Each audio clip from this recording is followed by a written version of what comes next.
Assalamualaikum warahmatullahi. Okay, hari ni kami buat video hari ni untuk membincangkan tentang isu 4 Mei 2020, iaitu isu di mana kerajaan Malaysia dah beritahu bahawasanya mulai 4 Mei Malaysia dah boleh beroperasi dari segi perekonomian dia. Daripada sektor kerajaan ataupun sektor awam dah boleh beroperasi, tapi based on syarat-syarat yang perlu dipraktiskan lah.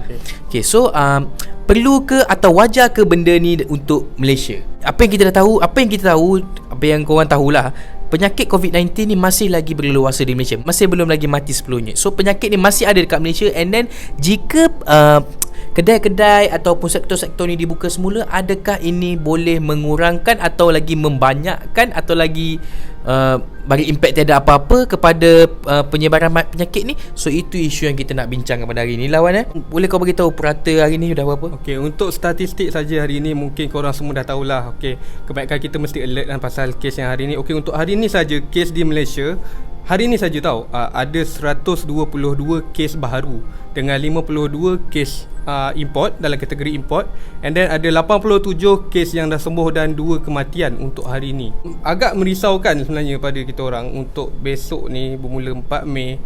Orang semua akan keluar seperti biasa, akan bekerja seperti biasa.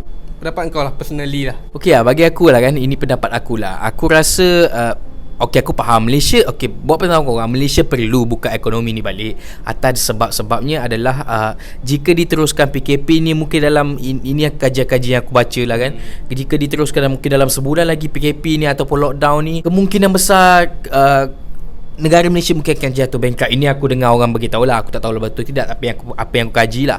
Tapi di sini apa yang aku nak beritahu, keterpaksaan Malaysia untuk buka ekonomi ni pun bersebab untuk kemudahan rakyat dan untuk kemudahan semualah. Tapi benda ni masih belum orang panggil reda lagi, and then not the perfect time lah untuk buka ni balik. Tapi bagi aku sendiri lah, Wan, tak patut sebenarnya, sebab kita risau benda ni lagi berleluasa. Sebab kita punya misi utama adalah untuk mematikan COVID-19, dan di samping yang kedua adalah menjaga ekonomi negara. Itu betul ya, itu. Tapi yang first kita kena dahulukan adalah mematikan COVID-19. Ya betul, ekonomi negara sangat penting. Kerajaan Malaysia memainkan peranan yang sangat penting untuk membalancekan dua ni. Aku faham. Tapi kita perlu utamakan kesihatan, keselamatan rakyat Malaysia dan juga daripada terkena virus COVID-19 ni lah. So Wan, apa yang kau rasa lah? Kau rasa wajar atau tidak 4 akhir bulan Mei ni semua beroperasi seperti balik? Okay, buat tahu korang, PKP belum habis lagi. PKP masih diteruskan sampai 12 Mei. Cuma 4 Mei banyak kedai-kedai ataupun kerajaan dah mula beroperasi semula. Personally aku rasa memang okey, macam kau cakap tadi lah, sebenarnya kerajaan dan rakyat sebenarnya tersepit dalam situasi ni. Tersepit di tengah-tengah tau, sama ada nak menjaga keselamatan ataupun ekonomi. Jadi kalau okey, macam contoh dibiarkan PKP langsung terus, macam aku cakap, Tan Sri Muhyiddin pernah cakap sehari saja kita rugi 2.64 bilion, something like that. Something like that, lebih kurang macam itulah, 2 point something kerugian untuk satu hari saja. Jadi kalau dibiarkan terus untuk PKP ni, rakyat akan duduk di rumah sahaja, and then tak bekerja, and then semua sektor swasta dan kerajaan semua tak beroperasi. Jadi kebarangkalian untuk negara kita ni ekonomi muflis ke apa ke memang ada lah. Okay, tapi personally juga aku punya pendapat, sekarang ni zaman yang canggih. Semua orang pun macam hari tu pun orang dah start boleh buat online apa semua kan. Jadi kalau macam sektor taska ke apa ke boleh dilakukan secara online, pembayaran semua boleh secara online, perniagaan boleh secara online. Even sektor-sektor kerajaan lain pun mungkin aku rasa boleh dilakukan secara online. Jadi mungkin betul, aku pun bersetuju personally, sepatutnya tak perlu lagi lah untuk dilepaskan pada hari esok ni lah. Sebab risiko ni sangat tinggi sebenarnya pada aku. Aku tahu kerajaan Malaysia, Tan Sri Muhyiddin Yassin, Perdana Menteri kita dah cuba menyelesaikan benda ni. Diorang mesti dah fikir, okey, kalau diorang buat benda ni apa jadi. Aku tahu diorang dah tahu, sebab siapalah kami untuk mengajar diorang. Walaupun kami ni orang biasa, tapi kami tu tak rakyat, kami menyuarakan apa yang perlu kami suarakan lah. Tapi saya faham Perdana Menteri Malaysia sekarang ni pun, Tan Sri Muhyiddin Yassin, and then ada the cabinet dah tahu benda ni akan jadi, apa yang akan berlaku bila diorang buka balik. Tapi aku rasa diorang dah standby cara-cara ataupun kaedah-kaedah yang perlu, yang boleh lawan benda ni lah, lawan di sebalik yang kita tak nak ni lah, buat penyebaran COVID-19 ni. So aku harap kat sini kan, bagi kita sebagai rakyat Malaysia yang ada dekat Malaysia ni, kena main peranan yang sangat penting. Ya, betul.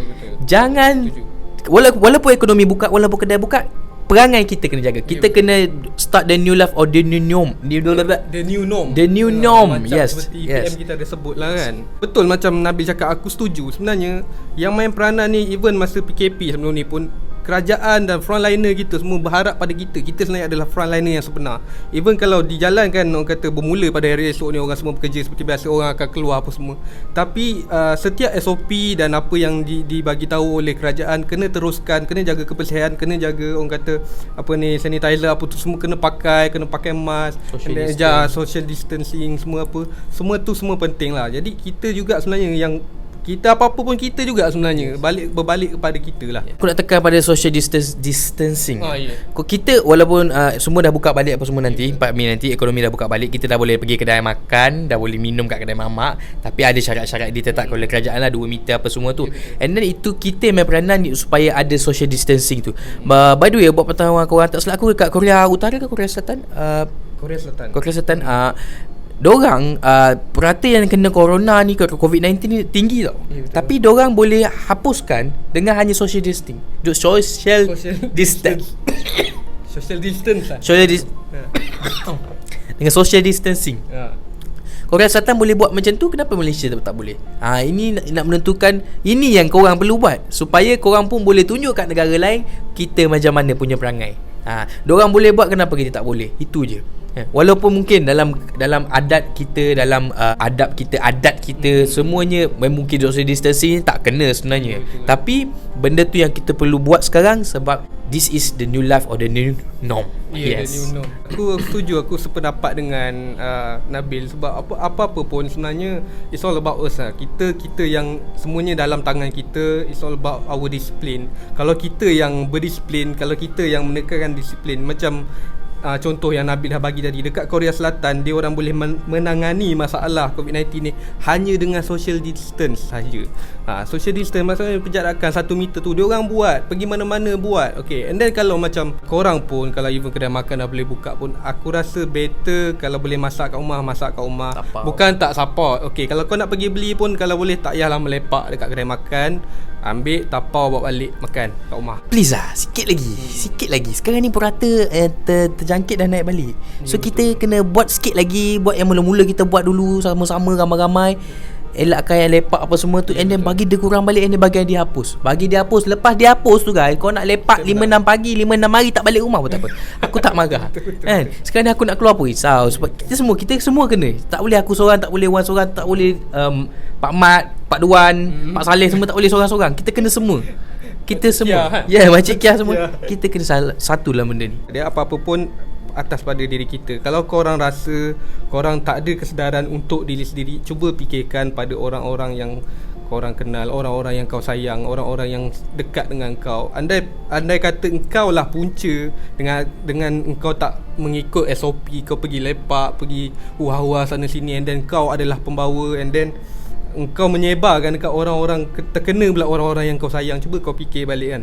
Cuba kita balik ni. Okay, aku cakap ni bukan untuk kita semualah, kita muhasabah bukan kita nak marah dia orang je, kita pun samalah. Tapi apa-apa pun it's all about us. Kita punya disiplin, kita fight, kita yang akan menang. Kita kena ingat semua yang berlaku dalam Malaysia sekarang ni adalah ujian daripada Allah. Semuanya kita lalui di bulan Ramadan, bulan suci ni pun semua ujian Allah. Banyak nikmat kita boleh dapat. Macam dalam firman Allah, kamu tak boleh mengaku bahawa diri kamu beriman kecuali kamu belum diuji. So ini adalah ujian yang boleh menentukan bahawa kita ni beriman kepada Allah, redha dengan ketentuannya atau tidak. So kita ramai-ramai hapuskan COVID-19, dan insya-Allah dengan izin Tuhan, kalau kita masih kuat beramal pada dia, minta dengan dia, tak rugi pun, minta je dengan dia untuk hapuskan penyakit ni, insya-Allah dia akan tunaikan. So Wan, itu je untuk video kali ni. Aku rasakan dah banyak sangat kita panjang ni. Yang penting usaha dan tawakal. Jangan usaha saja tak ada, jangan tawakal saja tak ada usaha. Okay, itu je daripada kita orang untuk video kali ni. Aku tak nak panjang-panjang. And then untuk As-Salat Channel, jangan lupa subscribe, jangan lupa like, jangan lupa share, dan pastikan sentiasa tengok video-video kita orang lah. Kita orang kongsi apa kita orang nak kongsi je. Kau nak dengar ke tidak, itu kau orang punya masalah. Tapi subscribe tu penting. Tolong share dengan ramai. Dan pergi ke Facebook kita orang, As-Salat Studio. Yes. Okay, so IG As-Salat Channel, aku dah biasa begitu. Tengok kat description lah, apalah korang ni. Okay lah, itu je daripada kita orang. Assalamualaikum, adios. Assalamualaikum, bye bye.